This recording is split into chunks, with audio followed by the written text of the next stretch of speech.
Welcome, everyone. I see people are still coming in here.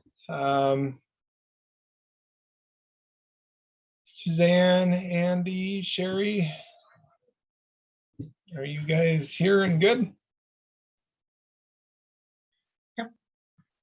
All right, perfect.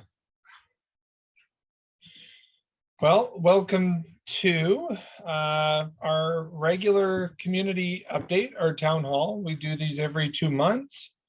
Normally they happen last week. Unfortunately, we ran into a string of technical difficulties. I think Suzanne said it best. They came in threes, and we definitely, after doing Zoom for a year and a half, I think we hit every Zoom issue we've had last week. So we're hoping that all three of those are done, and this event, everything works really well. So I'm going to, no, there's Suzanne, and there she goes. Okay. Gonna leave me on here by myself. Okay, so I'm just gonna do a quick update for the town hall. As always, we have a Q&A at the end. You can also just enter questions on the Q&A, and we'll either type the answer or talk about it, depending on what the question is, and see if there's anything we can address. But first of all, welcome, and really sorry about the technical issues last week. So I'm glad that we're here today. So today we're going to start with the pledge. We're going to get our board chair, Andy Pittman. He's on our town hall today. He's going to do the pledge, and then I'm going to do a real brief update on kind of some stuff related to 4-H. And then Andy will be going through the strategic plan that was come up with over the weekend, or over, was that 2 months ago, month and a half ago or something like that, at the board retreat. So that's really exciting to see that that's been created, and it'll give us all a lot of a direction moving forward. And then Sherry's going to do her COVID update, and then Suzanne is going to do a programs and delivery update, and then we'll close with a Q&A. As always, we try and respect everyone's time. We try and move forward as quickly as we can, and then answer any questions, because this is really about trying to get all those figured out. Okay, Andy, you're on with the pledge. All righty. So if everybody can join me in that pledge. I pledge my head to clearer thinking, my heart to greater loyalty, my hands to larger service, my health to better living, for my club, my community, my country, and my world. Thank you, Andy. Already putting you to work as the board chair here, so thank you very much. All right, on to the next update, which should be fairly quick. Just a few things. So some people have asked a lot about communications. I can tell you we're kind of stuck one way or the other. If we send too much out, people don't read it and don't actually respond to it. If we send too little out, people have questions. So what we've really done is leaned into the scoop. And as you'll see, the scoop continues to grow. It has sections for different regions. It has a lot of critical information. So my recommendation is always to skim over the scoop. That'll have almost everything you need. And then for any other questions, as always, reach out to your area coordinator or whoever's on the team. We're also working on making sure that any communication has a name attached to it, so that you'll know exactly who to talk to, because we can kind of continue to find that people reach out to a whole bunch of different people, and quite frequently we'll end up realizing that 5 members of our team have been asked the same question by the same individual, and we're working hard, and we're going to try and make sure to limit that to be as efficient as we can. The other challenge is when 5 different people are contacted with the same question, it allows for more confusion, because maybe an answer might be slightly different. So we're trying to identify the lead so that we can serve everybody as best we can. The online registration system, I've had a few questions. What happened was, when I had time to take a look at it, I have quite a bit of experience on the tech side. my previous role was founding a tech company, and before that I built a $1.6 million registration system, which you can see anytime at Active Living at the U of C. So I built most of that system and all of those. So when I finally had time to take a look at this registration system, there was a few things that became quite clear that needed to be improved. So I've actually brought in an expert who spent about a month digging in, who is a developer and who has built similar systems. And he wrote a 9-page report, and we submitted that report to the developer to make sure that those system concerns were filled. So those have been filled, but what happened was it caused some other issues. And I would say we've moved from limping to probably like we're starting to walk through those. Most of those issues have been resolved, but there are still a few. Bernadette is the kind of the lead contact with the company that does the updates. So what she's doing is she's hearing those she's getting feedback from the area coordinators, and then kind of deciphering to figure out what really needs to be done, or if it is a real issue, and then working with the development company. This was our first development cycle as 4-H. They haven't done a development cycle with us for years. So it was definitely rougher than I've experienced in my career. And hopefully we'll make sure that never happens again. So sorry for the bumps along the way, but I can say the key concerns that I initially caught, to the best of my knowledge, most of those have been addressed, if not all of them, which is really important as an organization.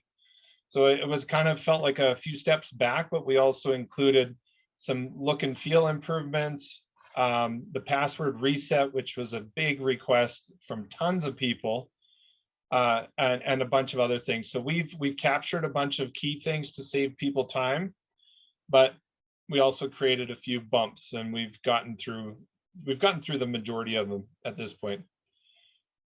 Hall of Fame happened last weekend, and it was an excellent event. Unfortunately, that was the third technical issue we had, was the Zoom link was incorrect because of how it was created on the website, which Shane and I just figured out today, that there's a new way to make a new Zoom link. So basically what's going to happen is we are posting all 4 of the speeches for all 4 inductees on a location. Don't quite want to say because they're not all up yet. But once those are posted, we'll be sending a notice out, and we're kind of going to drip feature each individual and show their speeches. Unfortunately, we ran into just issues around the link. So I think we had a handful of people that were unable to watch, but a bunch of other people were on watching live. So we're going to drip release those speeches. They were really good. Some of them were really funny too. So I hope you enjoy them as well.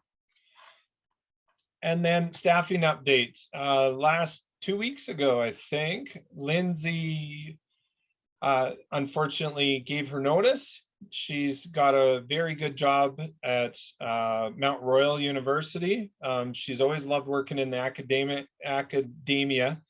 and she was really excited to get back into there. So unfortunately, she'll be leaving at the end of next week, and we're working on transition. All of the real important projects that she's been working on, she's written very diligent notes on every single one, where it is exactly at. And then that load will be shared between Bianca and I, depending on what issue it is, or if it's an ongoing thing that we've been working on for a long time. And then we're going to kind of work through a plan for our new team. So in a way, whenever a staff leaves, it's always a sad thing. But in a way, congratulations to her as well, because she got a very good job at Mount Royal, and she's a pro through and through, and she'll do a great job there. So a little pain and a little celebration all in the same time, but isn't that how life is sometimes? So that is it for my updates. And again, if anybody has any questions, I don't think I've seen any yet. So we will continue on.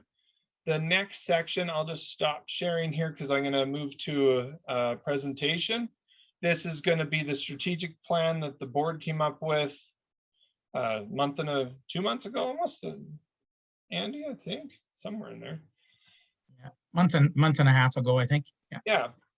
So one of our team, one of the board members actually cleaned it up, and we're going to be putting this on our website.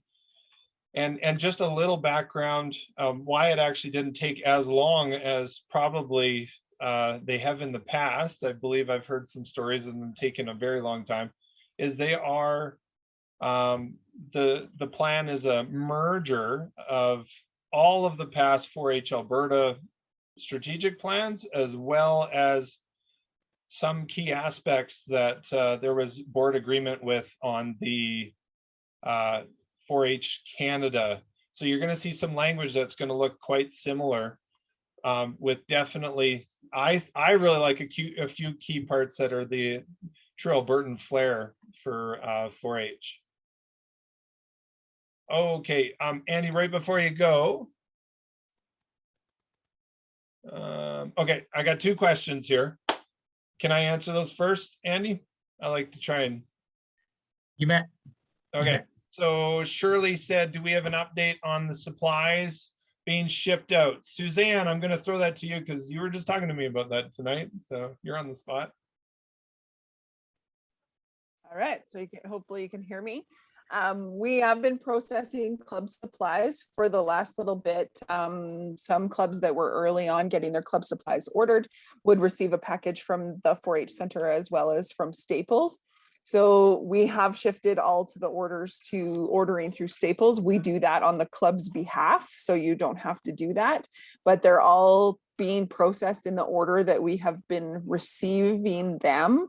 And we also have a couple checks and balances that we look at. The club needs to be approved and paid before that order is submitted in there. So if you do have any questions, you can reach out to the 4-H office and talk to myself or Isaiah, and we can let you know where they are in that queue.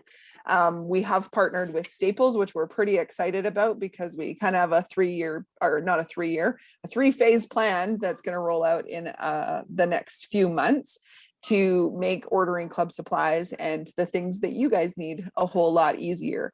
But right now you don't have to contact your local Staples. We do that on your behalf. But what you could do to help us out with is we need a physical address from all the clubs that ordered club supplies.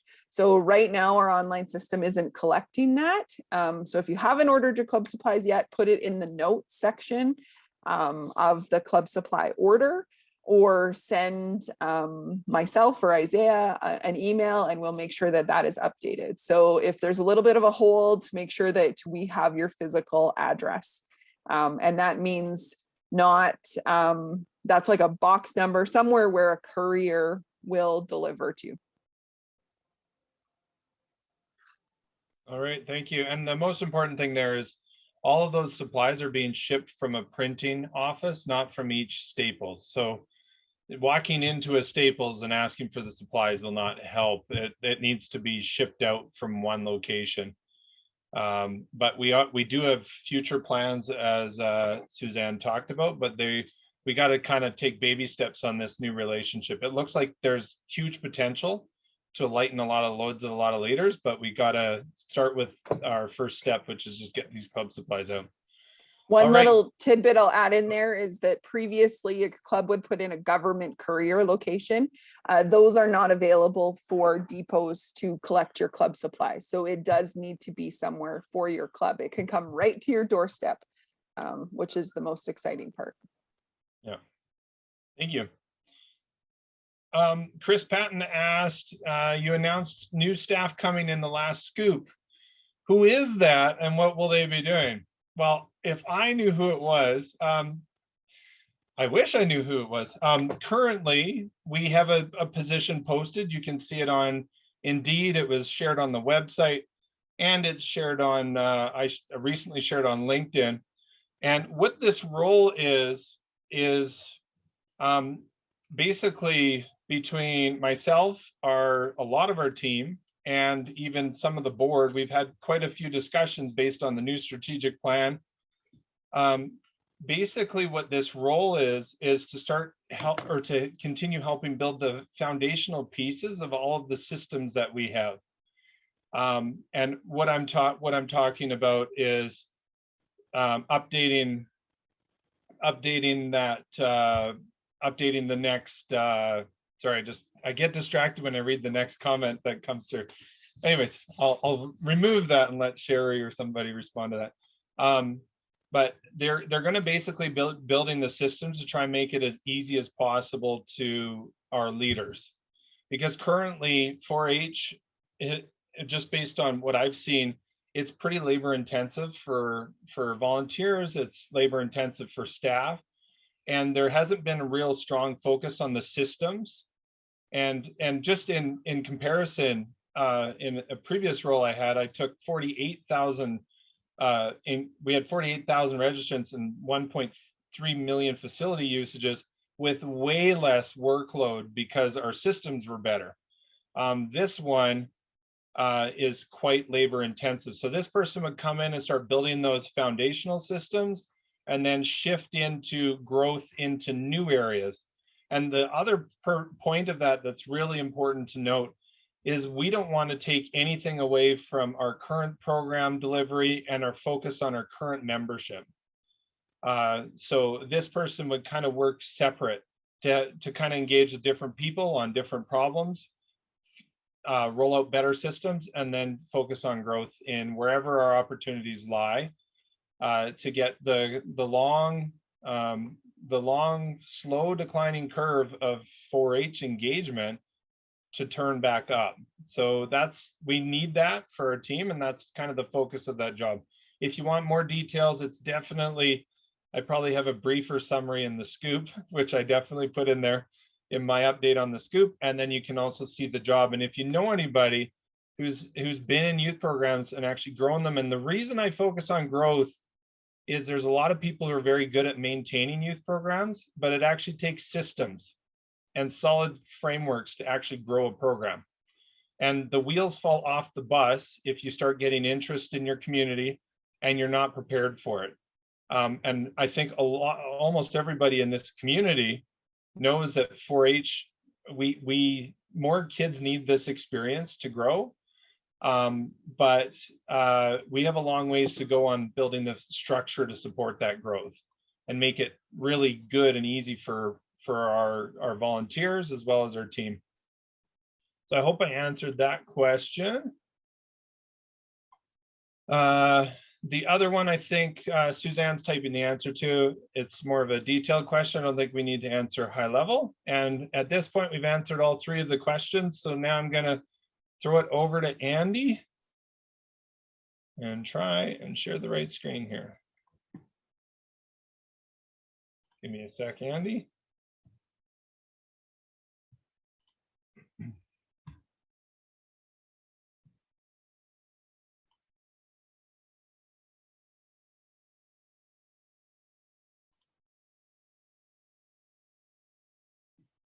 I had it open and now I can't find it. There we go. I think I have too many windows open. I've seen Suzanne's had too many windows open. I guess this was my turn. There we go.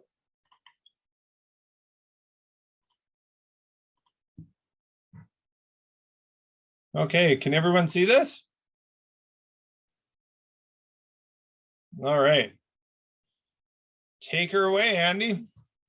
Hey, hopefully my old eyes can focus in close enough on the printing there. I think I think I can make it work. No, that's good. That's awesome. So, well, I really appreciate being able to be part of this town hall tonight, and so great to see everybody here that's joined us tonight. So I'm really excited to share the 4-H Alberta strategic plan for 2021 to 23. So it's a 2-year strategic plan.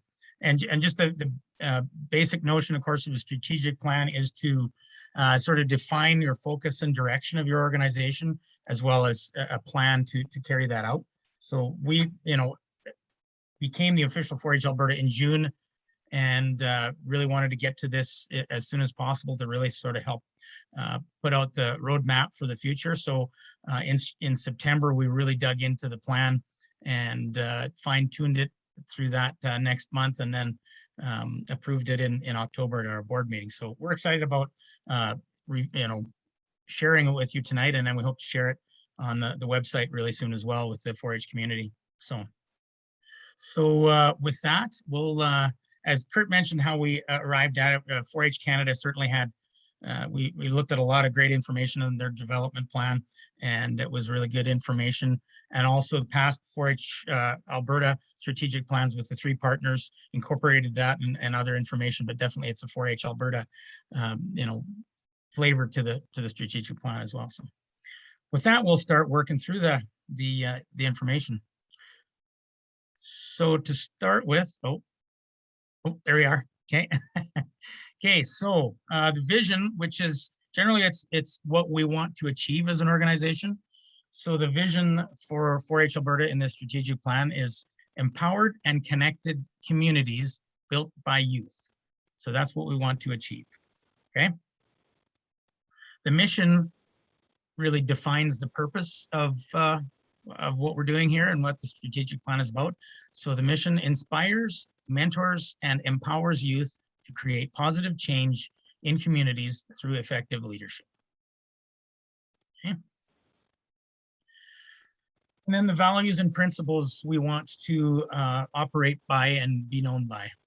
So those values and principles. Thinking, and this is all based on the pledge as well. It's based on that part of it. So the thinking, which is about honesty, integrity, and innovation. The loyalty, which is about respectful representatives of 4-H. Service, referring to accountable stewardship. And living, continual growth and achievement. Okay. So then we've got 4 strategic priorities identified in this strategic plan. And those priorities are growth, business excellence, innovative programming, and legacy. And we've got some subpoints under each of those strategic priorities, which we'll go through right now. So under growth, we've defined 4 objectives. Number 1, develop youth. Build a plan to increase retention and engagement of youth.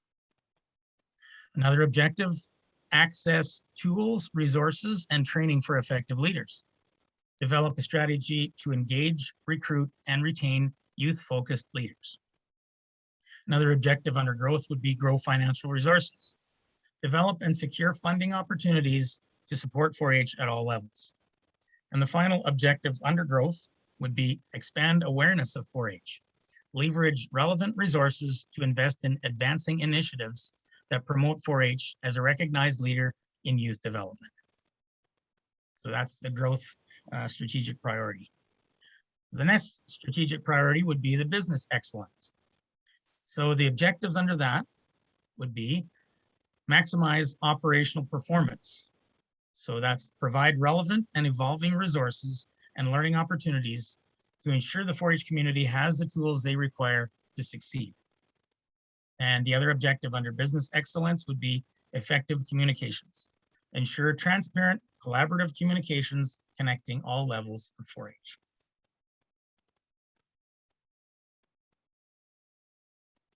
Okay. So the third strategic priority would be, as mentioned before, innovative programming. So a couple of objectives underneath innovative programming would be safe, fun, and inclusive as an objective. And that's by adopting best strategies in developing programs, resources, and policies. Another objective would be to strengthen program delivery, to enhance and create innovative, relevant learning opportunities for youth. Okay. And the fourth strategic priority is the legacy objective, a legacy priority. So the objectives under that are food and agriculture. Develop a robust connection between food and agriculture. Rural roots, leverage rural heritage and acumen to build the 4-H program in more communities throughout Alberta. Another objective is program and policy evaluation. Evaluate existing programs to refine, enhance, and identify areas of growth. And the fourth objective under legacy would be youth resiliency. Develop well-equipped, reliable youth that are caring and responsible citizens of our communities. So just to highlight, I think that this is really the Alberta touch to a lot of the previous. Hey, Andy? Yes, I agree. Yeah. And that youth resiliency piece was something that a lot of the community is quite proud of. It's the result of all the work that we do, and felt that it needed to be added. The board was quite strong to make sure that we had some aspect of legacy in the plan. All right. And then on to the rest. These are 4-H Canada's development pillars. I'm wondering, maybe I'll throw this, is it all right, Andy, if I throw it to Suzanne to just kind of, might as well go over it right now while we're here. You bet. Sorry, Suzanne. That's okay. Impromptu at its finest, but I like this stuff. So I know. you know, if you just scroll up a little bit, I think we can see maybe the bottom of it. So our programs team, when we are developing programs, we have a few goals and objectives that we look forward to. And I'm going to actually start with the bottom piece first, and then I'll do the developmental pillars. So for years, 4-H across Canada, 4-H across the world has been positively influencing youth.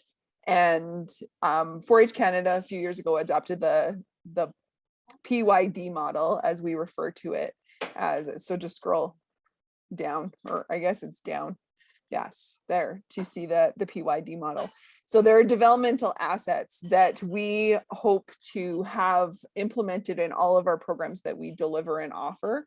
Yeah, at a provincial level, we would like that to filter down to a region, district, and club level as well. So you as a club leader, when you're looking at your programming, you can use this PYD model and say, what developmental asset are we helping our members achieve? Positive values, responsibilities, skill mastery, leadership development, planning and decision making, and a sense of purpose. And right in the middle of that is the secret sauce of 4-H, and that's a safe, inclusive, fun environment with caring adults, as everyone learns to do by doing. So we take those developmental assets in the positive youth development model, and we divide them into 4 leadership development categories, which is the 4-H development pillars. So we look at our programs and say, where can we build community engagement and communication opportunities for our members? Some programs offer science and technology, sustainable agriculture and food security, and environment and healthy living.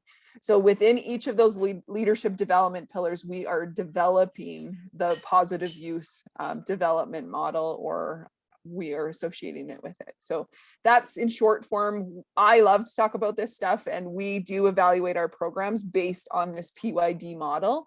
And we are looking at these developmental pillars because some of them are fuller than others, and we would like to continue to build the other ones that don't have quite that many touch points for our members and with our partners as well.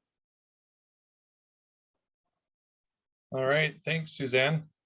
And on that note, that balance is something that Suzanne's been talking about quite a bit. Is do we do a ton of one of these 4 pillars and not much of any of or another one, right? So striving to get towards that balance is critical, and it's part of this strategic plan. I think the last thing that isn't on this slide is the key question that we filter all 4-H stuff through, and that question is, does this add value to our members? And the board had a long discussion about this, right, Andy? Like, this was quite a heavy topic, because to be honest, a lot of my time gets sucked into things that actually aren't focused on or aren't developing aren't serving our youth. And so that focus will be the filter of our team moving forward. I think it'll clearly be the focus of the board, because they came up with that question, but that will be the filter that our whole team is going to be getting through. Like I'm sometimes surprised some of the stuff I've stepped into, that I realized it's a 20-year long standing issue that doesn't have anything to do with the youth. So I don't really realize that when I walk in as the person that's only got a year and a half experience in 4-H, when a lot of the other people have decades of experience. So we will continue to focus on that, and that question will be asked, and I hope it'll be asked by our community as almost as a habit, to start minimizing any unnecessary challenges that don't reflect any focus on our youth. I think a lot of it has been resolved in the last while. Yeah, that will be a key thing to our operation. Andy, since that's the end of the slide, do you have anything else to add? I don't think so. I think that it's, again, we're really happy that we're able to do this. It was something that we certainly focused on as a board as soon as we became the new 4-H Alberta board, in order to be able to sort of get everything together, to sit down, review the information, and do it. Took a little bit of time, as a lot of things do. And so, no, we're really happy and excited that we're now able to share this. And yeah, we're excited about, striving to achieve these things over the, working towards these things in the next 2 years. So yeah, no, that's all I would have to add, for sure. All right. Thanks a lot, Andy. Sherry will be next. I'm going to, again, we just filtered through. We still don't have any additional questions, so I'll share the screen again. And I just did what Suzanne said I shouldn't do. I gotta pull this tab out of all my other ones here. Give me a sec. There we go. I learned to do by doing there, Kurt. Yeah. Okay, Sherry, COVID update. Okay. As always, we always follow AHS. There has been no new developments or no new information in the last month. So we're really just asking clubs to just focus on what the facility is telling you, and check with your local health inspector so that you can confirm with them that everything is the way it should be. We know that if some facilities are following the REP program, in which case you'll have to check to see who they're collecting vaccination records from. And others are following the 1/3 capacity, and with youth sport, then we pretty much follow along in there, with the exception of our 18-19-year-olds, who we have to figure out a different way to include them. So nothing has changed. That is exactly what I told you last month, maybe in a little different way this time, but check with your facility and your health inspector and follow what they tell you and have fun. All right, and I just to add to that, I heard from one of our partners that they took a couple of very aggressive calls about the REP program, and often these people don't have opportunities to choose that. So if an organization chooses to follow the REP program, we have to follow it. So whoever the host is, please just respect the decision that they make as an organization.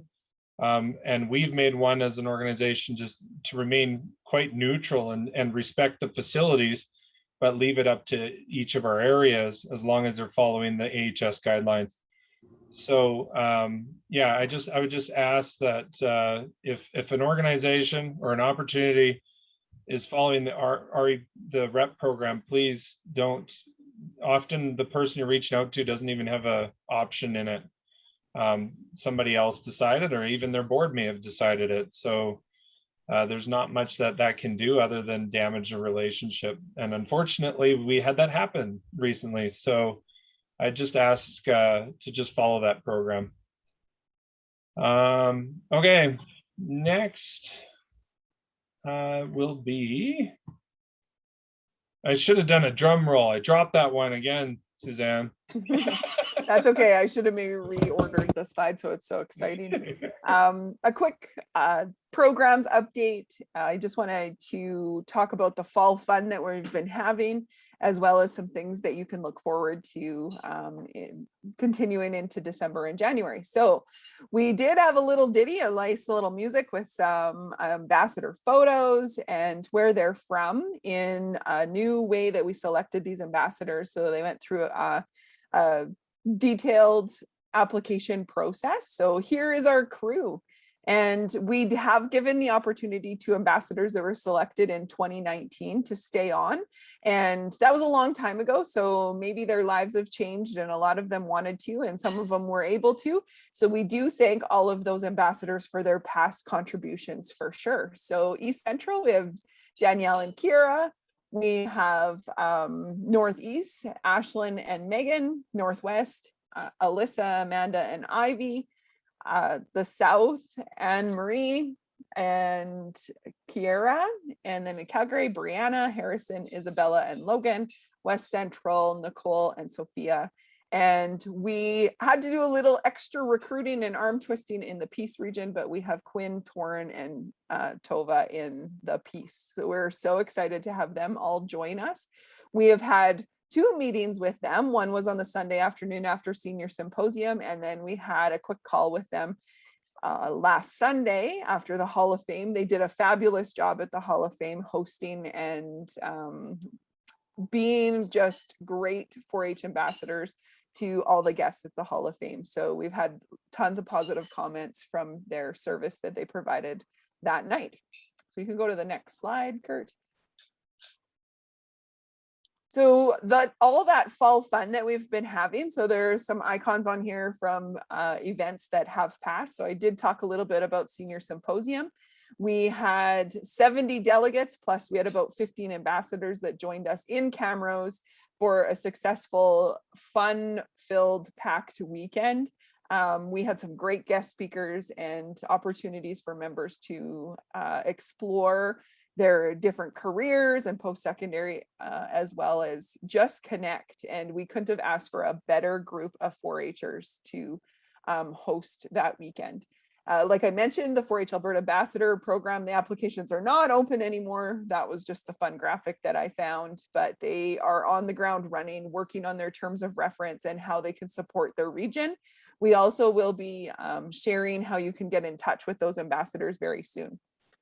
The next, our SALT committee, one of our provincial advisory committees, hosted a very interactive webinar called That Was Easy, and allowed leaders to explore different projects that they could offer their members and how to manage them in the club. So that was a great time back in November 1st.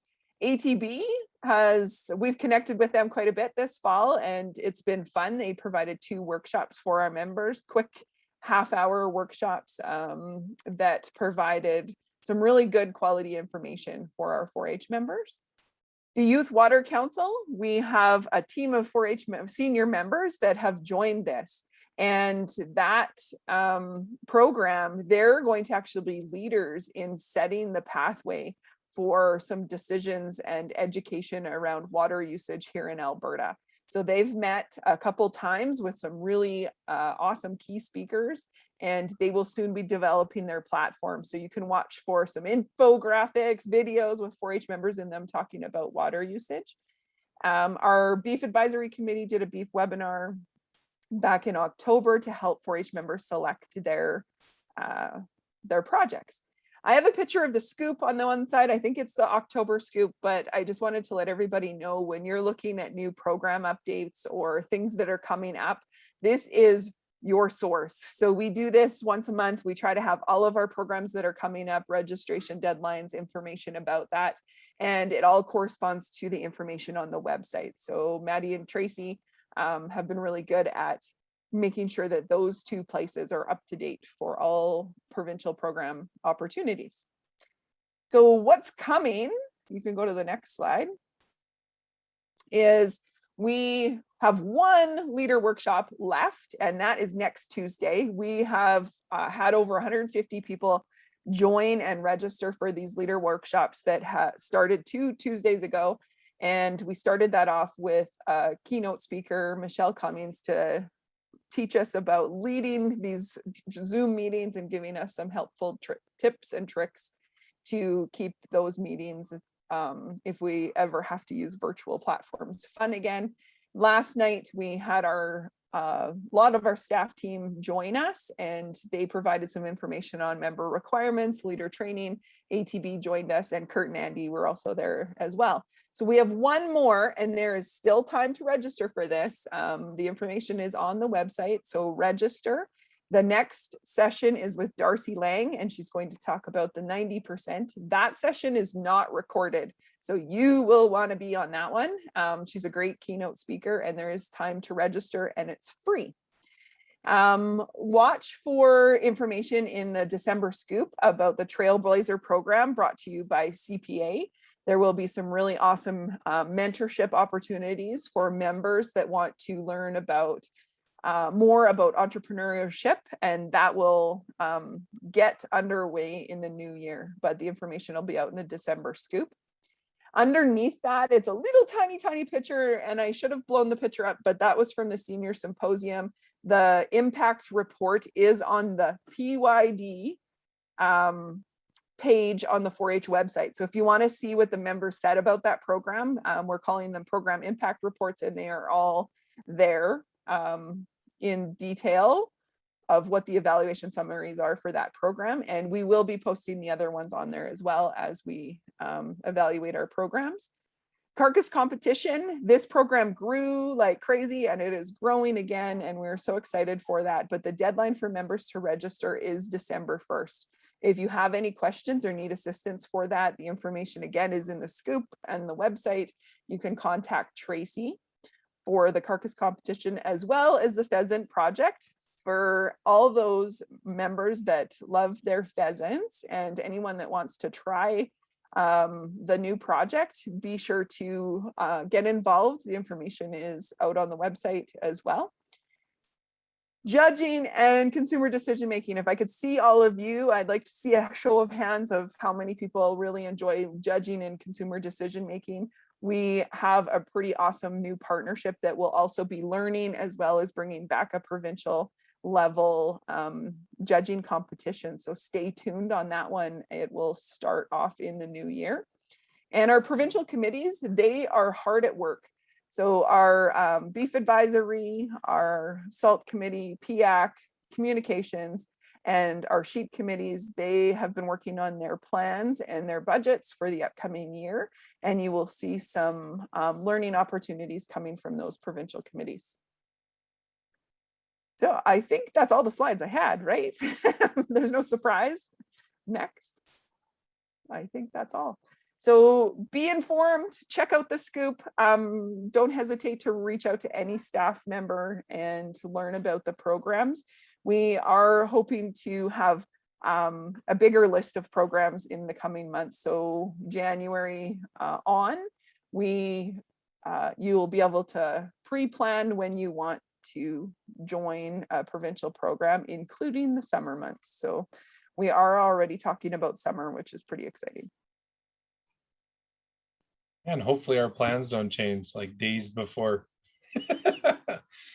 And then finally, to wrap this up, I think it's always important to recognize our sponsors. Our Diamond Clover sponsor is the Alberta government. Each year they've committed to 10 years of $1 million grants. I've heard that's a lot of money. If you divide it by, if you were on the Mythbusters, if you divide that by 20 staff, it runs around $50,000 a person all in. So it's actually, it does not cover all of our staffing, especially if we are doing projects like tire recycling and a bunch of these other aspects. So they're our key sponsor. I would say they're the lights on sponsor for 4-H, and that was part of the agreement of that merger. And then we have our incredible business partners that are also sponsoring. So Alberta Recycling. A little known fact actually is the partnership with 4-H is one of their most successful partnerships to ever clean up tires across the country. So they're really proud of that partnership. And but they do have a lot of requirements when we do our tire recycling program. So our staff works through a bunch of those, but they have been an incredible partner for us, and they provide a ton of support into the 4-H community.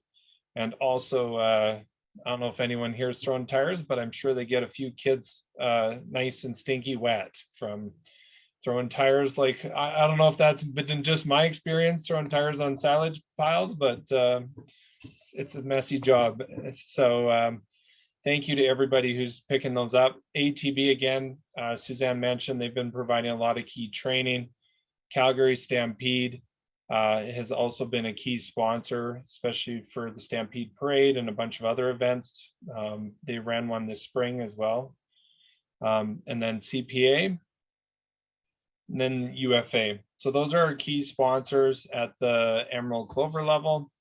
And then at the Gold Clover, we have AFSC, PV Mart, and Save On Foods, and they've been also contributing significantly to our youth.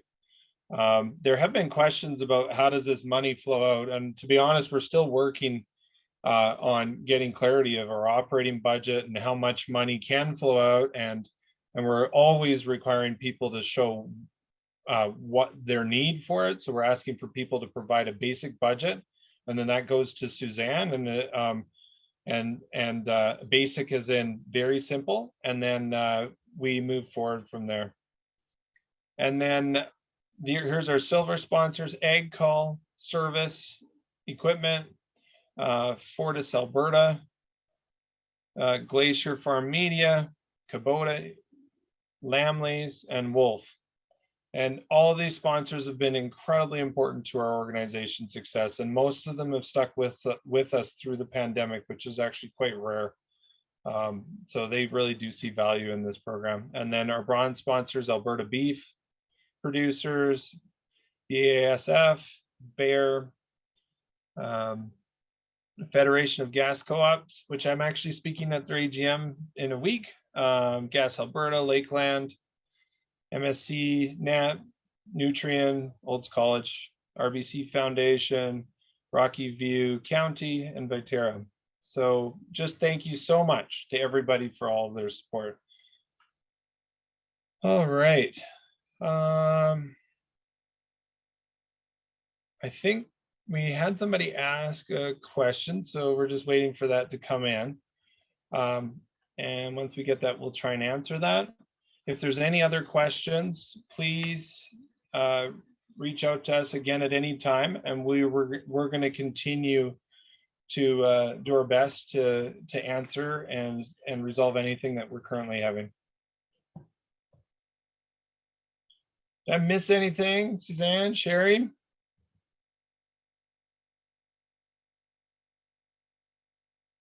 We have 12 minutes to spare, so we're pretty good. Oh, okay.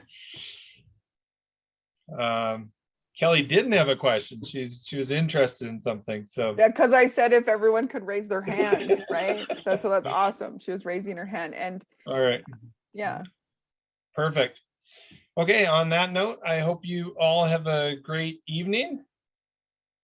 And thank you very much for joining us. As always, we post these all online, so you can review them at any time. And I hope you're able to watch the inductee speeches for the Hall of Fame last weekend. They're really good speeches. So it's like 4-Hers know how to do public speaking or something. I don't know, but they were excellent. So I hope you enjoy that maybe over the weekend.